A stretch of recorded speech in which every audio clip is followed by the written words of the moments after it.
नमस्कार। स्वागत है आप सभी का मेरे YouTube चैनल पर। आज मैं आपको जानकारी दूंगा, अगर बिल्ली रास्ता काटती है तो आपको क्या करना चाहिए।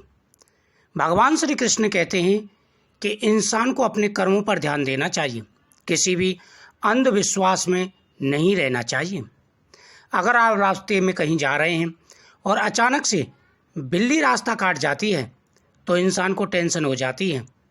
इंसान वहीं रुक जाता है और सोचता है कि हमसे पहले अगर और कोई इंसान निकल जाते हैं उस रास्ते से तो यह अशुभता शुभता में बदल जाएगी।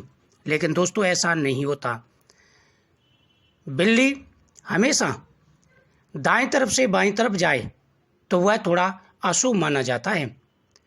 बिल्ली अगर लगातार किसी के घर पर रोती है तो यह भी अशुभ माना जाता है। अगर रास्ते में आप वाहन चलाकर कहीं जा रहे हैं, सामने से बिल्ली आ जाती है तो आपको क्या करना चाहिए। काफ़ी इंसानों के दिमाग में टेंशन हो जाती है। टेंशन की वजह से वह काफ़ी परेशानियों में पड़ जाते हैं।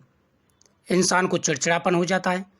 वास्तुशास्त्र के हिसाब से भी कुछ बातों का विशेष रूप से ध्यान रखना चाहिए। कई बार बिल्लियों का आना शुभ भी माना जाता है। कहते हैं कि कुत्ते की तरह बिल्ली में भी छठी इंद्रिय जागृत होती है। वह आने वाले संकेत को समझ जाती है, आने वाले कष्ट को सहन समझ जाती है। इसलिए कौवा, बिल्ली और कुत्ता ये हमेशा संकेत देते हैं। जब भी इंसान पर कोई बुरा समय आने वाला होता है तो ये आकर के इंसान को संकेत देते हैं। इंसान को समझ जाना चाहिए।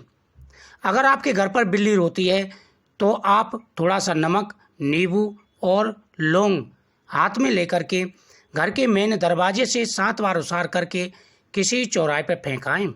उसके बाद में स्नान कर लेना चाहिए। ऐसा करने से अगर घर के ऊपर कोई संकट आ रहा हो तो वह दूर हो जाता है। अगर रास्ते में बिल्ली आपका रास्ता काट जाती है तो आपको 11 बार गायत्री मंत्र का उच्चारण करके सीधे चले जाना चाहिए। आ रही सारी मुसीबतें दूर हो जाती हैं। अगर आपके यहाँ पर बिल्ली लगातार परेशान करे, रोए, तो आपको भगवान शिव जी के सामने दीपक जलाना चाहिए।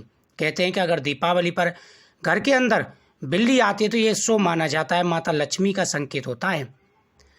अगर बिल्ली आपके छत पर या आपके आसपास कहीं भी रोती है तो आपको सुबह के समय गौ माता के लिए खाना खिला करके आना चाहिए और बिल्ली के नाम से भी दूध छत पर निकाल देना चाहिए।